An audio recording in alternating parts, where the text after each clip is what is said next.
babwire kw'Imana ubahumurize amaragahinda ubahumurize utumuki amaragahinda bwira Yesu byose n'inshuti bikubabaza arakunda afasha basha wizere ijambo rye abaremerewe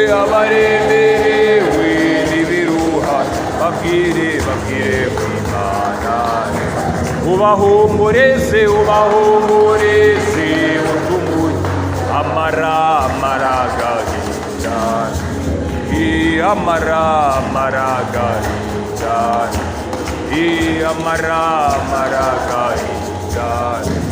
ku babyeyi amaragahinda ku bagabo amaragahinda ubahumurize amaragahinda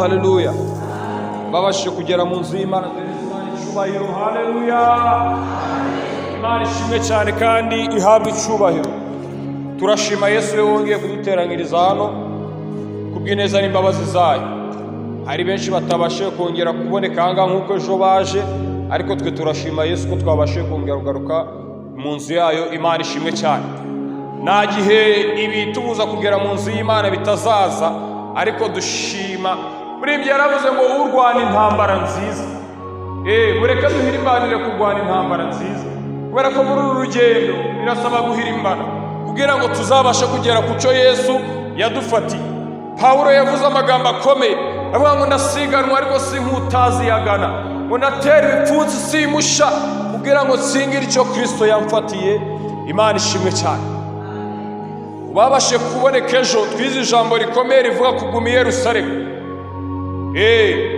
turabwirwa kuguma i Yerusalemu ni ku mwami Salomo yabwiwe bita Shimeyi yabwiye ati Shimeyi we utegetswe kuguma i Yerusalemu kubera yuko nituguma i Yerusalemu niho tuzarindirwa Imana ishimwe cyane uyu munsi tugiye kuganira ku ijambo rivuga tugiye kuganira hejuru y'umugambi w'Imana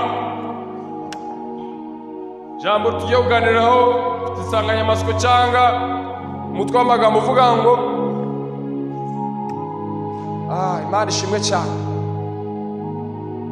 Imana ifite umugambi ukomeye ku bantu bayo nubwo wicaye ahangaha ariko ni kubw'umugambi w'Imana bwira mugenzi ngo kuba uri hano ni kubw'umugambi w'Imana Imana ishimwe cyane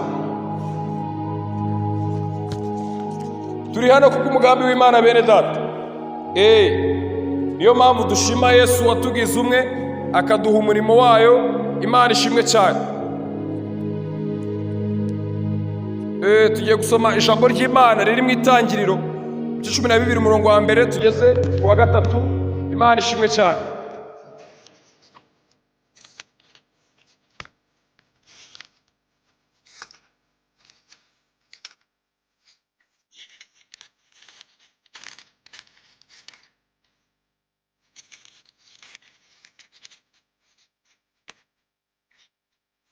Itangiriro ibice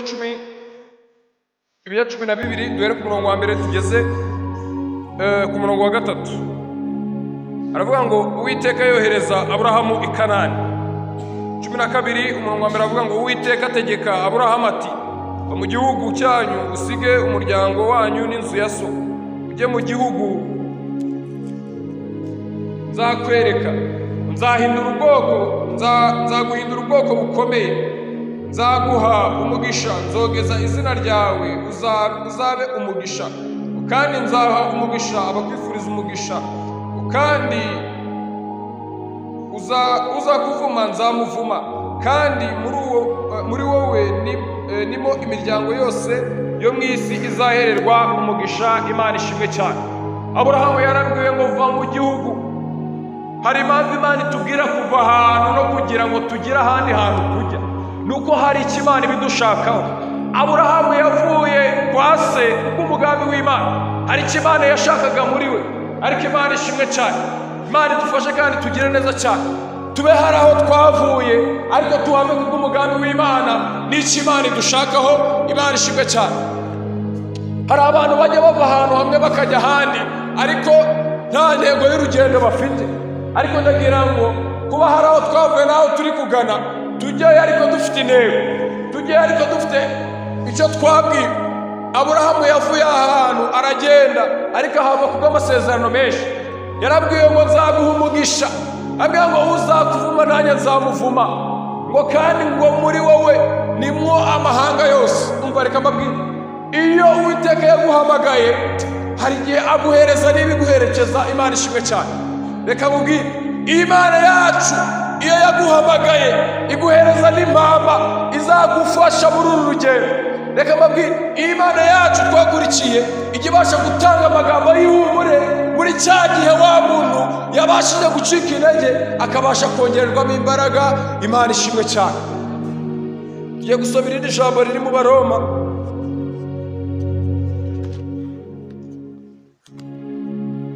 tugiye guhera muri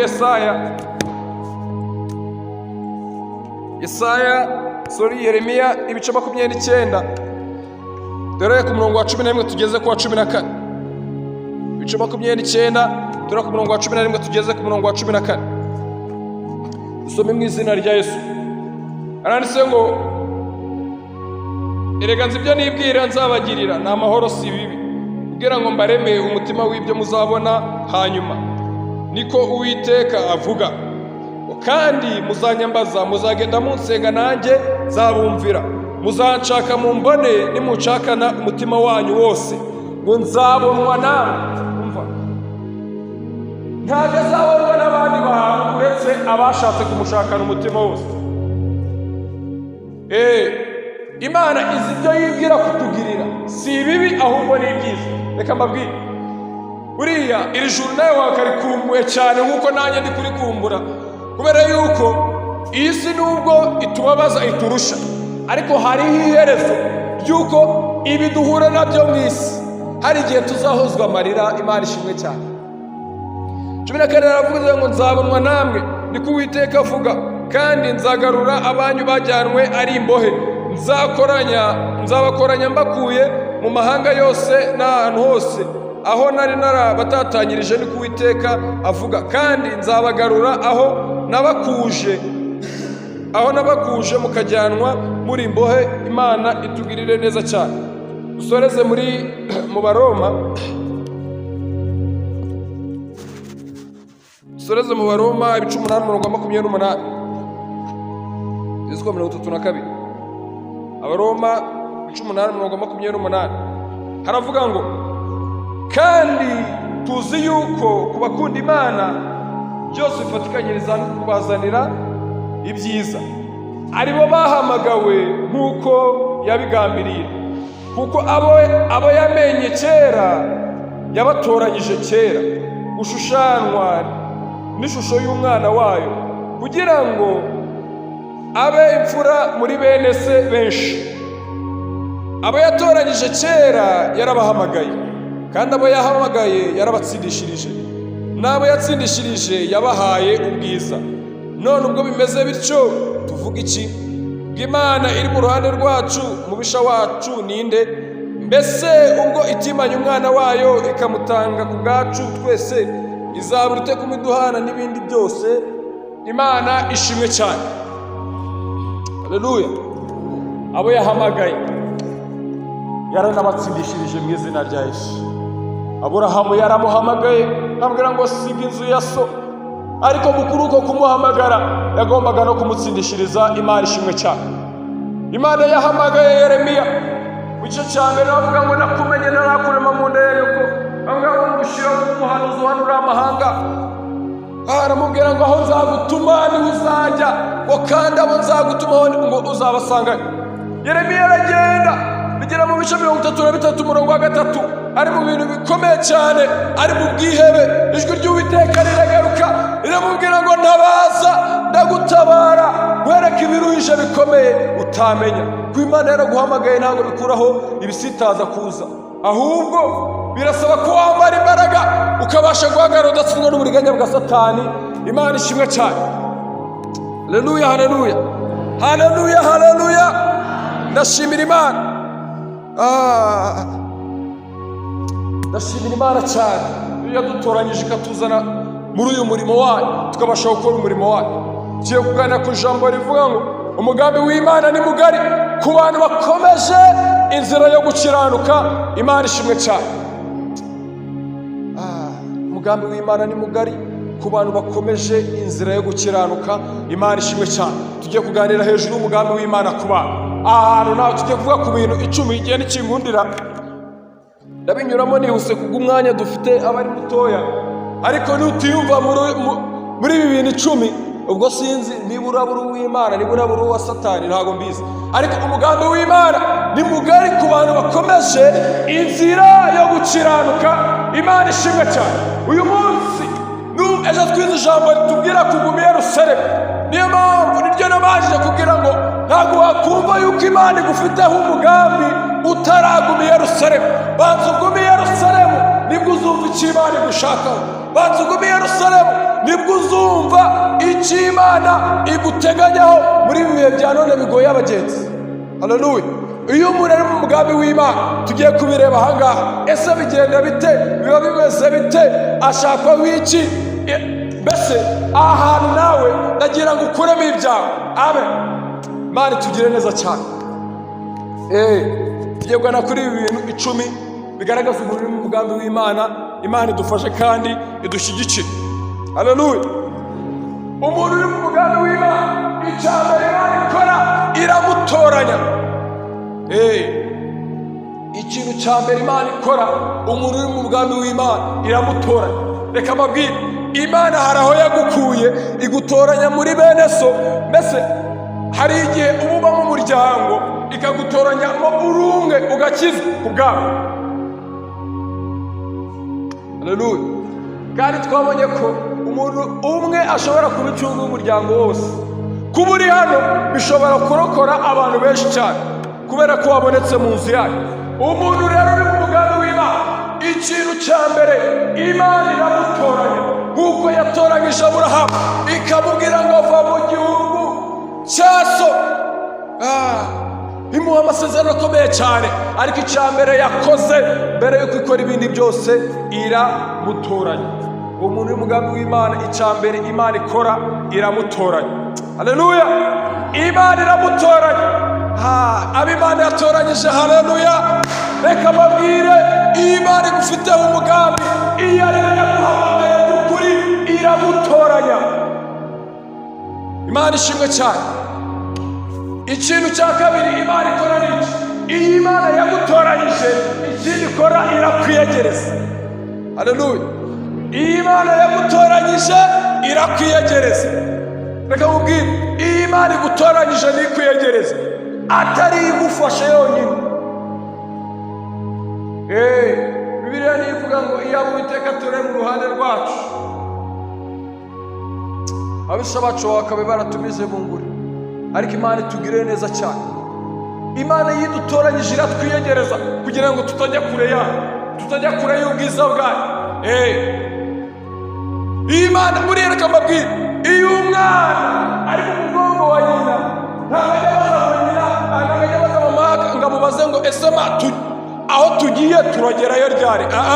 Iyo umwana ari mu mugongo wa mama we, iyo imvura iguye ntabwo abwira ngo nyina, ntabwo abwira mama we ngo amubwire ngo ngo ese ko imvura iguye turugama he. Mama we aba azi ko ari inshingano, imvura iguye afata umutaka amutwikira. Reka babwire, ariyo yayiyegereje iyo bageze mu gihe cy'amakuba n'ibyago, igiza n'umutaka ikabatwikira kuko yarabahetse. Haleluya. Turi ku mugongo w'Imana. Imana yaratwiyegereje irangije iraduheka. Biriya nivuga ngo imvi zizarinda ziba uruyenzi ikiduhetse. Imana ishimwe cyane. Haleluya. Imana yaratwiyegereje. Imana ishimwe cyane. uyu munsi kuba waje imbere y'Imana. Hari igihe abantu batandukana n'Imana ariko bagakenera kongera kwegerana n'Imana, kongera kugirana ubusabane n'Imana. Imana ishimwe cyane. Ariko Imana yaratwiyegereje. Haleluya, haleluya. Imana yaratwiyegereje. Akamabwira Imana itarakwegereje nako gasura ntago kakabaye gahari. Imana buri yaratwiyegereza kugira ngo ababisha bacu abaduhiga batabasha kutugiraho ububasha bwose. Nukubera iki? Nukubera ko Imana yatwiyegereje, yaraduhetse ku mugongo wayo. Imana ishimwe cyane. Haleluya, haleluya. Imana yaratwiyegereje. Imana ishimwe cyane. Ndikunyuramo nihuta. Ikintu cya gatatu Imana ikora, icya mbere yaragutoranyije, kabiri irakwiyegereje. Ikintu cya gatatu Imana ikora, ubu turi mu rugendo rw'uburyo ki Imana iduhamagara. Icya gatatu Imana ikora, iyo imaze kukwiyegereza irakwigisha. Reka mbwize ukuri, hano muri iri teraniro nta muntu utandukanye nawe. Hari abaririmo, hari abagiye kubitangira, hari n'abatararigeraho, ariko mwese muhumure, gahunda ni ukwiga. Ahubwo mureka twige neza kugira ngo tuzagaragatinge neza. Imana ishimwe cyane. Iyi Mana kwivuga birandyohera, ni ukubera iyo rigera yasubiza amaso inyuma kareba iyi Mana uburyo ikora imirimo yayo, nkabona ni ibintu bitangaje birenze ubwenge bwa muntu. Ibintu by'Imana wirinda kubizanamo ibintu byo kuzanamo ubwenge bwinshi bw'isi, ariko iyo watuze ukumva icyo ijambo ry'Imana ridushakaho, ubasha no gukomera mu gihe cy'amakuba n'ibyago. Imana ishimwe cyane. Niyo mageze hari igihe nkunda kuhatinda, ariko ndahavugaho gatoya. Buriya Imana muri iri shuri ry'Imana tugiramo naho ibice bibiri. Hari igice bita externe n'igice bita interne. Muri iri shuri ry'Imana bamwe biga babamo, abandi bakiga bataha. Abiga bataha ni babandi ubona mwahura yambara congo akambara agatise keza, ariko reka mbabwire ubuzima bwa boarding ni ubuzima bugoye. Wowe no ku ishuri amesa kenda nijoro akamenya ko ari bubyuka kamba. Bivuze ngo umuntu uri muri eterina yambara umwenda umwe ukarinda usasa. Hari igihe umuntu aba muri ubu buzima bw'ishuri akajya ahora mu mwenda umwe, ariko Imana ikamuhisha.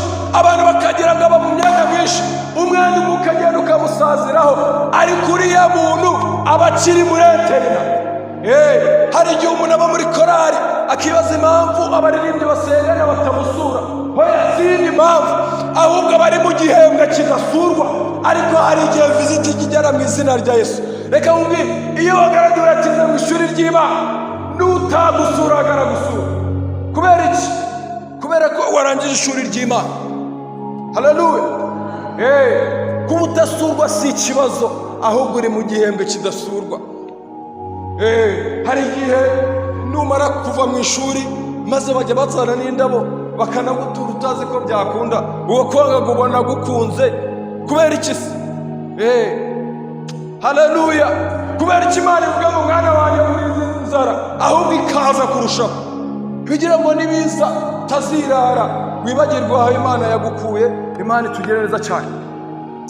Ntago cyagutinda ahantu kubera yuko dufite umwanya mutoya, ariko menya yuko hari abantu hano bari mu gihembwe kidasurwa. Ko hari ibyo ureka mabwira. Imana yacu ntawe iduteza abantu. Imana ije kuguhonda idukubita yagetseho kugira ngo uri hano utabona ibyo duhura nabyo. Uziko umuntu asohoka yambaye neza bakagira ngo bamubisubize. Reka mabwire ku banga ry'abasenga, buriya dukwiriye gusenga bucece. Niwo uzaba mu isi nayo ikayoberwa uko ubayeho. Iyo umuntu asenga bucece niyo buriya mwese muri hano, ariko ntawe uzi ibya mugenzi we byasigaye inyuma. Kubera iki? Imana yacu icyo kintu yaduhije. Ntabwo nabasha kureba mu mutima w'umuntu uri hano.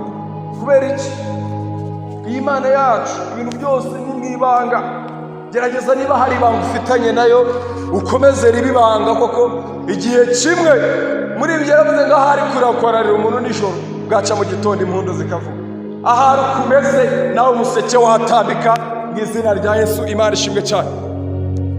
Ikintu cya kane, umuntu uri mu mugambi w'Imana asimbuka impfu nyinshi. Ikizavuga ko uri mu mugambi w'Imana benshi baragenda bagasiga. Subiza amaso inyuma urebe impanuka nyinshi ziba, urebe aho unyura. Muri ibyo uzi umwuka wera ngo aho abandi baciye bagapfa, niho nge naciye nkabaho. Imana ishimwe cyane. Si uko aho uca hatari abantu bahaca bakahasiga, hoya, ntabwo uri mwiza kurusha abandi, reka nta nubwo utunze kurusha abandi, ahubwo ni kubw'umugambi w'Imana. Reka nkubwire, iyo umuntu ari mu mugambi w'Imana asimbuka impfu nyinshi, Imana ugashyiraho amamodoka wowe ugasiga, kubera yuko uri mu mugambi w'Imana. Hari icyo Imana yavuganye nawe. Haleluya, haleluya. Imana itaragukuraho amaboko ntaho uzajya.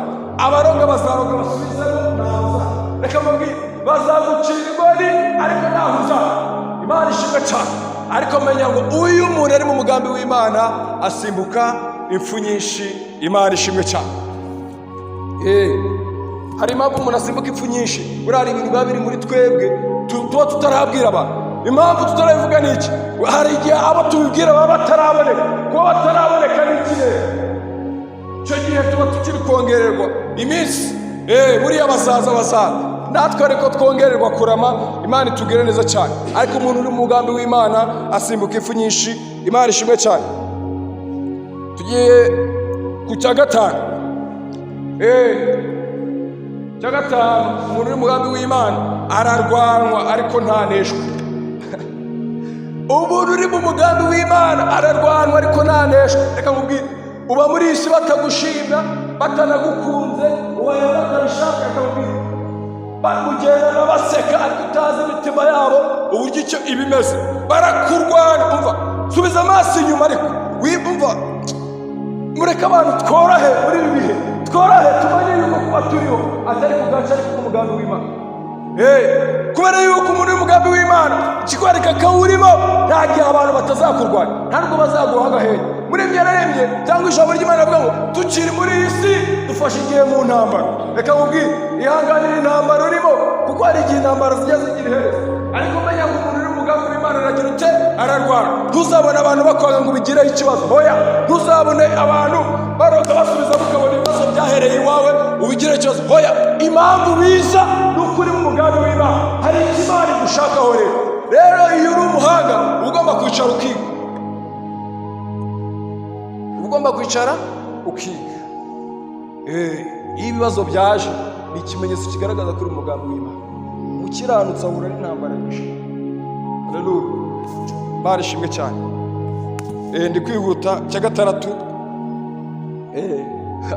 Haleluya. Iyo umuntu ari mu mugambi w'Imana ararwanwa ariko ntaneshwa. Icya gatandatu, iyo umuntu ari mu mugambi w'Imana ajya atungurana. Haleluya. Iyo umugambi w'Imana aratungurana. Reka nkubwire, iyo umuntu ari mu mugambi w'Imana aratungurana. Icya mbere, ajya bitunguranye, yiga bitunguranye. Ibintu by'Imana se wagira ngo umenye aho bivuye, ubona bije gutyo gusa bikaza bitunguranye. Reka nkubwire, ibibazo byawe bikemuka bitunguranye. Rero iyo umuntu ari mu mugambi w'Imana ajya atungurana. Reka mvuge gato ko uyu mugabo bita Yosefu. Yosefu yari umuhungu wo kwa Yakobo. Nuko ngo bene se baramubaza na bene nyina bamugurisha mu Bishimayeli. Sinshaka kubivugaho cyane, ariko ndashaka kuvuga ukuntu yatunguranye. Ngo baramugurishije mu Bishimayeli, Yosefu aragenda muri Egiputa, abayo baramwishimira, aratona cyane. Yosefu yari umuhungu ufite uburanga n'ubwiza n'igikundiro kubw'umugambi w'Imana. Ngo igihe kimwe kiragera, umwami aragenda amusigira ngo igihugu, aramubwira ngo ariko ibintu byose nabigusigiye uretse umugore wanjye. Ngo muka Potifari ngamurarikira, birakomera cyane, ngamutega imitego myinshi ntiyamufata. Ngo igihe kimwe kiragera, ngo yinjira mu cyumba aravuga ngo inzoka. Undi nawe ngaje kwica inzoka, undi arakinga, amwe ngo maze iminsi ngushaka ariko uyu munsi ndagukeneye. Reka mabwire, aho abantu batagera naho bagera dukwiye kubahisha Imana. Ngo Yosefu aravuga ngo ibintu byose narabyemerewe ariko uretse wowe ni wowe ntemerewe. Hari ibintu tutemerewe buriya. Ibintu utemerewe buriya ujye ubireba ubibone nk'ibibambwe kugira ngo tubashe gukomeza uru rugendo neza. Imana ishimwe kandi tugire neza. Yosefu yarabirebye abibona nk'ibibambwe.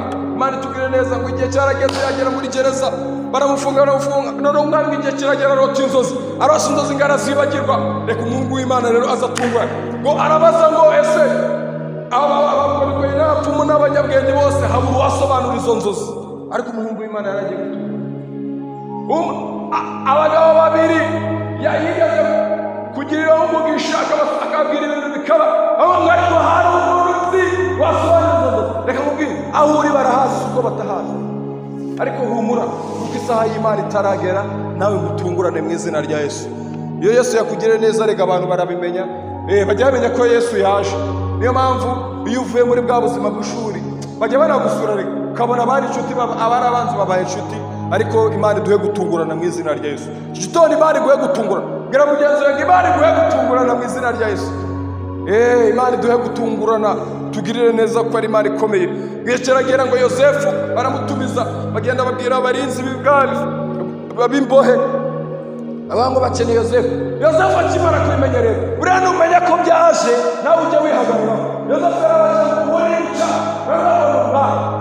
Itangiriro 41 ibice 12 havuga uburyo ki Yosefu bamuhamagaye akabwira ngo mbere yuko ngenda murabaza munyagosheshe uyu musatsi muyambike n'imye. Ibyo bintu ngo barabikora. Ngo Yosefu akihagera bakoreye baravuga ko umuntu arasobanura. Hari ahantu tujya tuva twahagera abantu bakavuga ati kabisa ibisubizo birimo biraza. Hari igihe bajya kubona ibisubizo kandi barajyaga bakubonamo ibibazo, ariko Imana iduhe gutungurana mu izina rya Yesu. Imana iduhe gutungurana mu izina rya Yesu. Yosefu araza abwira umwami aramubwira ati se mwana, abapfumu n'abakonikoni n'abanyabwenge zabananiye. Babwira ko Imana zaba ari fake, bose barabivuga.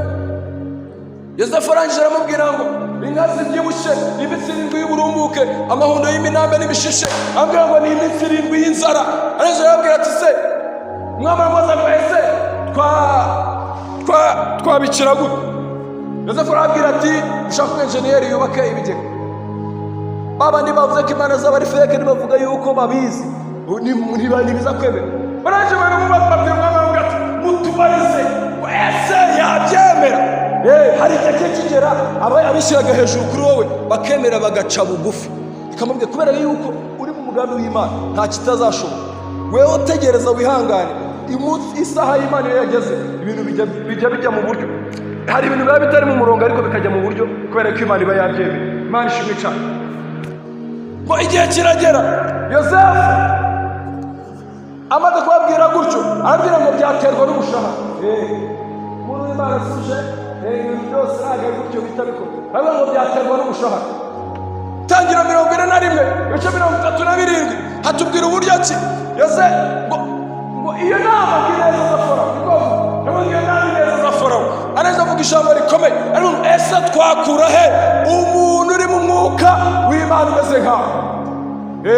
Hari igihe bazakureba igihe kimwe bakakwifuza ukabaho kwifuza. Uyu munsi ntabwo biri gukunda, ariko hari igihe kimwe bizakura. Wetegereza, uracyari mu mugambi w'Imana, banza wige. Hari igihe Yesu ajya ahindura amateka. Imana ishimwe cyane. Ndi kwihuta. 7 ahishwa nayo. Umuntu umugambi w'Imana burya ahishwa nayo. Turi mu bwisho bw'Imana, niyo mpamvu baduhiga ariko ntibabasha kutugeraho. Imana ishimwe cyane. 8 iyo ageze mu ntambara asuzirwa, ikababwira nugera mu ntambara hagarara urwana intambara, ko tudakirana niba ifite umubiri inyama n'amaraso.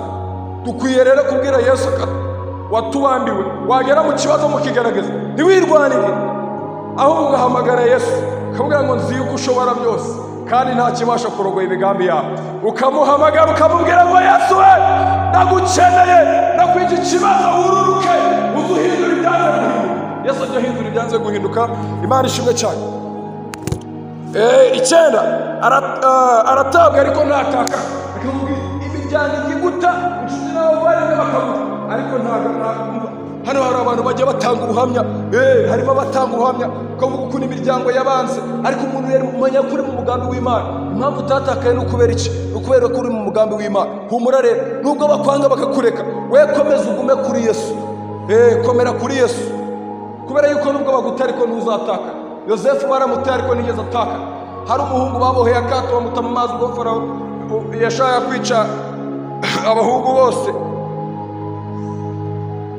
Noneho igihe kiragera ngo umukobwa wa Farawo aramutora, aravuga ati buriya hari igihe uri mu mugambi w'Imana abantu barakura bakakwishimira. Yabonye umuhungu abwira abagaragu ngo bamuze baramuzanira akato asanga umuhungu mwiza cyane, ngamurebye ngaramwishima, ariko ngo uyu mwana namubyaye wanjye. Iyo Imana yumva abantu bose barabura bakumva bamubyara bakamugira abana. Ngicyo gihe ngo Miriyamu araza mushiki we, Miriyamu ngo yaraje aramubwira ngo habaye iki, ngo n'uyu mwana ngo kandi mubyaye n'uwanjye. Avuga ati ko nta gituza ugira uzamwotsa we. Reka mbabwire akantu kabayeho, ngo yaramubwiye ngo ariko hari umuheburayo kazinzi wabyaye umwana wagira ikibazo, ngo baramuhamagara aramubwira ngo ese ntitwamuhamagara ngo tukajya tumuhemba akamwonsa. Reka mbabwire, uwo niwe mugore wonkeje umwana we anahembwa ku kwezi. Ariko iyo umuntu ari umugambi w'Imana ajya atabwa ariko ntajya atakara. Ikintu cya nyuma tugiye gusorezaho, ahazwa uburame. Iyo uri umugambi w'Imana ujya uhazwa uburame. Imana ishimwe cyane. Haleluya, haleluya, haleluya. Iyo umuntu ari mu mugambi w'Imana ahazwa iki? Ahazwa uburame. Tugiye gusenga, gerageje kubivugaho nihuta, iyo ufite umwanya uhagije niho bivugaho cyane. Ariko iyo umuntu ari mu mugambi w'Imana ahazwa uburame. Twabonye ikintu cya mbere, umugambi w'Imana aratoranwa. Cya kabiri, umuntu ari mu mugambi w'Imana Imana iramwegereza cyane. Ikindi arigishwa cyane. Twabonye ko iyo ataka kajya arwana, kajya ahura n'ibibazo, ariko intambara zikaza, ariko Uwiteka akabasha kumurwanirira. Intambara zijya ziza ariko duhura n'ibibazo, ariko siko tubirwana, kuko ni Yesu uturwanirira. Ikindi twabonye umuntu uri mu mugambi w'Imana ajya atungura. Humura nubwo ibyo bitarasobanuka, ariko bizatungura, bijya bitungurana. Ariko abantu mw'iyi minsi ntabwo bashaka kubyumva. Yagira ngo abantu mworohe mwumva ko ibintu by'Imana bijya bitungurana. Kuba uyu munsi ugeragezwa siko bizahora. Muhaguruka dusenga Imana. Uyu munsi utahane ayo magambo 10 yose agaragaza umuntu uri mu mugambi w'Imana. Menya ko ibyo urimo uri mu mugambi w'Imana. Ahubwo iyi isaha nigera gutabarwa, uzatabarwa maze nawe uhindurirwa amateka. Ariko dutegetswe ku Yerusalemu. Yerusalemu iyo duhari niho ibintu byose bijya bihindukira. Twabonye yuko twize ijambo rifite umuntu uri mu mugambi w'Imana. Imana ifite umugambi ku bantu bayo bakomeje inzira yo kugira ute yo gukirana. Bagumye hehe? I Yerusalemu. Nugumye i Yerusalemu niho uzatabarirwa. Imana ishimwe cyane. Mana mu izina rya Yesu, witwa ndiho kandi uzahoraho. Koma yawe niyegere hose. Mana, ijambo ryawe n'ubutunzi bukomeye, ujya ugira icyo urema kandi ukagikomeza.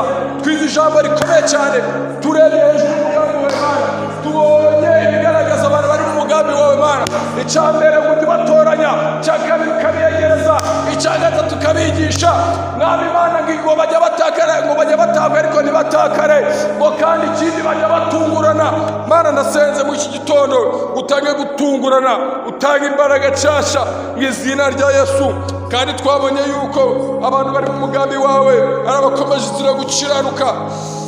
Mana, nukurigirira neza ubwoko bwawe, tange gutungurana mu iteraniro. Mwami Mana, barwanira intambara. Mwami Mana, ubaha imbaraga zo kugera mu kibazo ntibirwanirire, ahubwo bamenye yuko ushobora byose kandi nta kibasha kurogoya imigambi yawe. Mana, ngatubwirire neza, komeza buri muntu wese uri hano. Ugeri hano aragukeneye, ngabo uri hano aragukeneye, sura n'abakobwa turagukeneye. Dukeneye ubwiza bwawe Mwami Mana, ko burabagirana kuri umwe wese. Duha imbaraga zo kuguma i Yerusalemu kugira ngo tuzabashe kurindira icyo wavuganye natwe. Duha imbaraga zo kuguma i Yerusalemu kugira ngo tuzabashe kugera mu gushaka kwawe Mwami Mana. Bana nawe data bose, kandi Mwami Mana, duhe gukomera mu ijambo ryawe. Duhe imbaraga zikomeye zo gutegereza icyo wavuganye natwe, kandi duhe imbaraga zo kumenya yuko ibyo duhura nabyo ariko tuba turi mu mugambi wawe Mwana. Duhe rero gukomereza gutegereza turi mu mugambi wawe ukuri Imana ikomeye. Turinde gucogora Mwami Mana, turinde gucogora twafatanye urubanza nabo mu masezerano nawe ari nta mpamvu. Tugereza kuri Imana ikomeye, kandi Mwami Mana, duha imbaraga nk'izo wahaye Yeremiya umubwira ijambo rikomeye, bamubwira ngo ntabaza ndagutabara. Mana, natwe tugera mu bibazo, reka ujye uduha imbaraga zo gusenga isengesho. Tuvuga ngo natwe dusenga Yeremiya, wabwiye ngo ntabaza ndagutabara, nkwereke ibikomeye biruhije utamenya. Ngabana natwe tugire neza Mwami, kandi duhe gukomera no ku munsi mubi ukuri Imana ikomeye. Ufite byose uzaduha iherezo ryiza. Turindire ubugingo Mwami, turindire ubugingo kuko aribwo buzakubona. Petero avuga amagambo akomeye, aramubwira nzi ko ushobora byose. Aravuga ngo umenye neza yuko utarobanura ku butoni kandi uri umunyembabazi. Aravuga ngo mbonye yuko mu mahanga yose umuntu wese wese ukora ibyo gukiranuka uwo nguwo uramwemera. Mana dushoboze gukora ibyo gukiranuka kuko uri Imana ikomeye, kugira ngo twemerwe nawe aho kwemerwa n'abana b'abantu. Yesu bikore kwibasha kuri Imana ikomeye mu izina rya Yesu Kristo, amen.